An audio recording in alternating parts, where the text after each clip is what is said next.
Hello students, welcome to my YouTube channel Moonlight English classes. जैसे पिछले class में मैंने आप लोगों को वर्ब का प्रोनाउन का जितने भी कैंस 11 कैंस होता है 11 कैंस तक हम पढ़ा दिए आप लोगों को। आज के क्लास में हम आज आप लोगों को बतलाने जा रहे हैं वर्ब के बारे में, जो इंग्लिश का बहुत ही इम्पोर्टेंट चैप्टर है। ये बहुत ही इम्पोर्टेंट है, ये ग्रामर का। इसके बिना ग्रामर कुछ भी नहीं है, इसीलिए इसको समझना बहुत ज़रूरी है। और हम कोशिश करेंगे कि आप लोगों को अच्छी तरह से इस चैप्टर को हम समझाएं वर्ब के बारे में।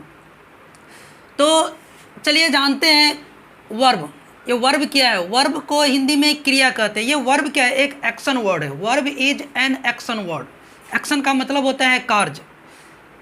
The verb is an action word which show happen something. Which show happen something, वह जो कुछ शो करता है, दिखाता है होने को। मतलब किसी सेंटेंस में जो काम होता है उस काम को वो शो करता है। ऐसे वर्ड को हम क्या कहते हैं?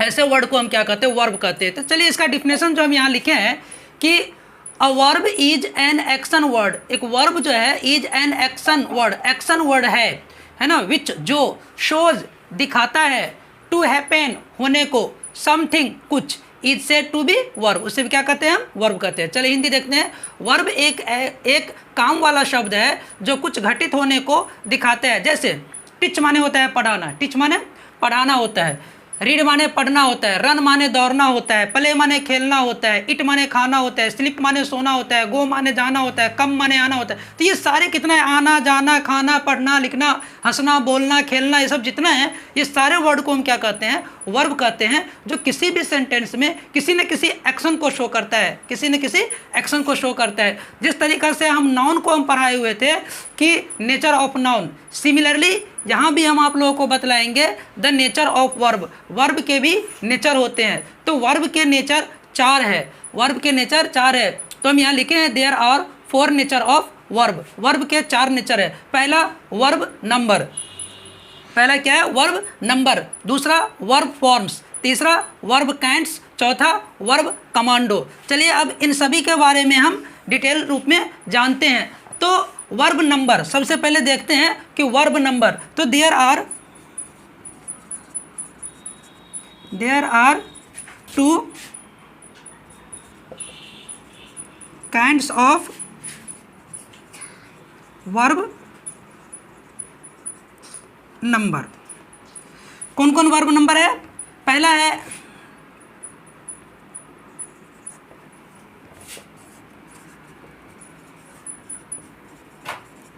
सिंगुलर नंबर और दूसरा क्या है? Plural number. आप लोग को याद होगा कि नाउन में भी हम बतलाए हुए थे सिंगुलर और प्लूरल। सिमिलरली यहाँ भी हम वर्ब में भी हम सिंगुलर और प्लूरल बताएंगे। चलिए अब देखते हैं, हर एक का डिफिनेशन देखते हैं। अब देखते हैं कि वर्ब क्या जो मतलब जो पढ़ाए थे फॉर्म्स, है ना। तो सिंगुलर और प्लूरल। तो एक बात आप लोग देखिए कि नाउन में जो हम बतलाए हुए थे आप लोगों को ना, कि नाउन जो अपना ओरिजिनल रूप में क्या होता है वह सिंगुलर होता है। उसमें SES है ना जोड़ करके क्या करते हैं? हम प्लूरल बनाते हैं। जैसे बॉय माने एक लड़का, और इसी को बॉयज़ कर दे, जैसे BOY बॉय, बॉय माने एक लड़का हो गया, और इसी के अंत में हम S लगा दे तो हो गया बॉयज़, मतलब एक से ज़्यादा लड़के। लेकिन वर्ब में क्या होता है? ठीक इसका अपसेट होता है, उल्टा होता है। ठीक है ना। कैसे अपसेट होता है? तो वर्ब अपने ओरिजिनल फॉर्म्स में, है ना, ओरिजिनल फॉर्म्स में हमेशा क्या होता है? वो प्लूरल होता है। जैसे अपना ओरिजिनल फॉर्म में प्लूरल होता है। कैसे?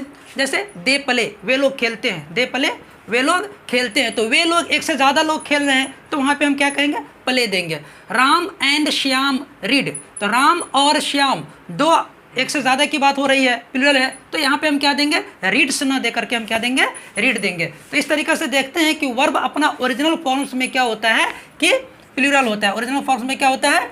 प्लूरल होता है। इसके बाद देखते हैं कि वर्ब के अंत में S और ES लगा करके, वर्ब के अंत में S और ES जोड़ करके हम सिंगुलर बनाते हैं। हुआ ना उल्टा? जैसे यहाँ पे हम क्या कहें? बॉय से हम बॉयज़, दिए हैं, ये हो गया पी, ये हो गया एस, है ना। तो इसके अंत में जैसे रहमान प्लेज क्रिकेट, रहमान अकेला है, सिंगुलर है, तो क्या है, रहमान के आगे क्या लगा है, प्लेज लगा है, क्योंकि रहमान सिंगुलर है तो रहमान के साथ सिंगुलर वर्ब लिया है। तो रहमान प्लेज क्रिकेट, ही टीचेज अस इंग्लिश, वह हम लोगों को अंग्रेजी पढ़ाते हैं। तो ही सिंगुलर है, थर्ड पर्सन सिंगुलर नंबर है, 3 पर्सन में हम पढ़ाए हुए तो बतला दिए पहले आप लोगों को।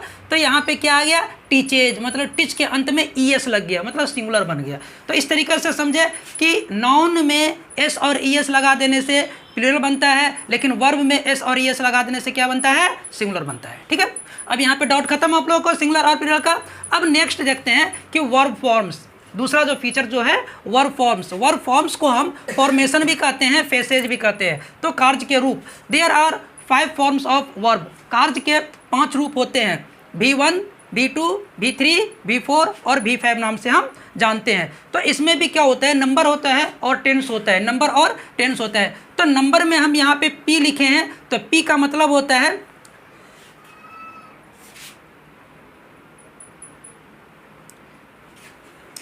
प्लूरल। P का मतलब क्या होता है, प्लूरल। यहाँ ये V1 क्या है, प्लूरल है, और वर्ब 2 क्या है, सिंगुलर और प्लूरल दोनों है। वर्ब 3 भी S और P है, वर्ब 4 भी S और P है, लेकिन V5 क्या है, वो सिंगुलर होता है, क्योंकि हम जानते हैं कि V5 में S और ES जुड़ा ही रहता है, इसलिए वो नंबर में क्या होगा, सिंगुलर होगा। अब टेंस में देखते हैं कि ये V1 जो होता है वो प्रेजेंट टेंस में होता है, V2 क्या होता है, वो पास्ट टेंस में होता है, और V3 क्या, सॉरी, V1 क्या है, वो प्रेजेंट टेंस में है, V2 क्या है, पास्ट टेंस में है, V3 कितना है, पास्ट पार्टिसिपल है, V4 पास्ट पार्टिसिपल है, और V5 क्या है, प्रेजेंट टेंस में। V5 क्या है, प्रेजेंट टेंस में। जैसे गो, वेंट, गोन, गोइंग, गोज, कम, केम, कम, कमिंग, कम्स। तो इस तरीके से वर्ब फॉर्म्स जो है ढेर सारा है, वो आप लोगों को बुक में मिल जाएगा, है ना, बुक से आप इसको समझ सकते हैं। मेन है समझना ये पर्सन और नंबर और टेंस, नंबर और टेंस जो हम यहाँ पे हम आप लोगों को हम लिखा दिए। चलिए अब नेक्स्ट क्लास में वर्ब कैंट्स पढ़ेंगे, नेक्स्ट क्लास में वर्ब कैंट्स पढ़ेंगे।